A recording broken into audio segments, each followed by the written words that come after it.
the largest resource in the nation for women in politics. We elect Democratic, pro-choice women to office at every level of the ballot. This is one of those moments. For more than 35 years, we have defined a strategic, hands-on approach to the journey we take with our candidates from start I'm Lauren Underwood, running for Congress. to elected. We made history tonight. You need allies who know how to fight. More importantly, you need allies who know how to win. We win elections by getting down to the nitty-gritty.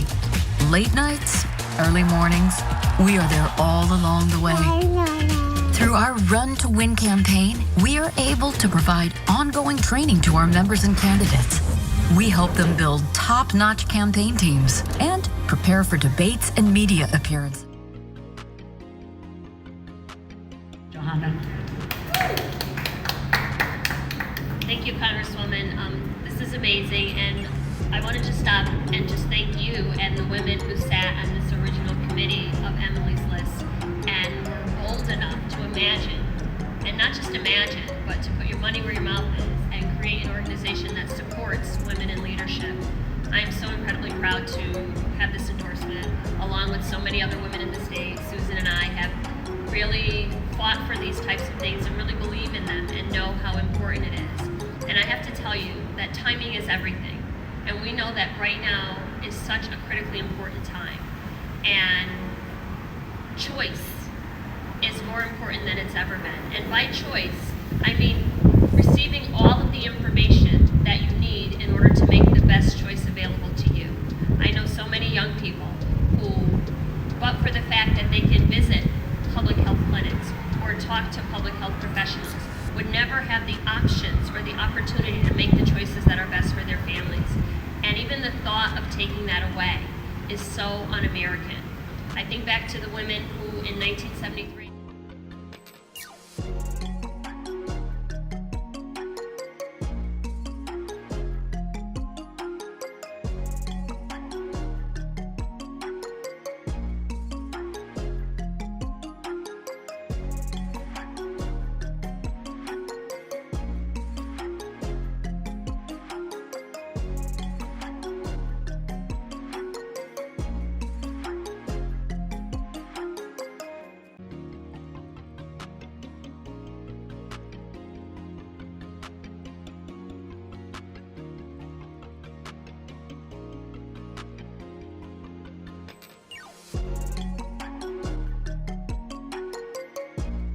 and carried it over the line for us. So the fact that we're back at the table being challenged with the same issues over and over and over again makes this election that much more important, makes the consequences that much more meaningful, makes the outcomes that much more powerful. There are so many young women, I was one of those young women, who were faced with a decision. We cannot make decisions without information. Knowledge is powerful. We have to stand up so that that knowledge is not taken away and that people can do what's best for their families, and they are the ones who ultimately decide. So I am so incredibly humbled and honored to receive an endorsement from Emily's List, to stand with so many women who, like me, believe that women have the ability to decide for themselves what happens to their bodies, that women have the ability to make choices that will affect their families. And I want to remind everyone that while we talk about these as healthcare choices, these are life choices. Because like me, so many people's lives are changed by the decisions that they make. And ultimately, we should be the ones who are in charge of those decisions. So again, I thank you. I thank you all for being here. I can't even imagine, we talk about what's going to happen in the next 46 or 44 days. I can't even think beyond that, because there's so much work to be done. But what I do know is that we are in a critically important time. And I am excited about the promise of what happens on the other side and humbled about being a part of it. Thank you. Thank you very, very much. And really, Emily's List is unbelievable in what it does. The first Black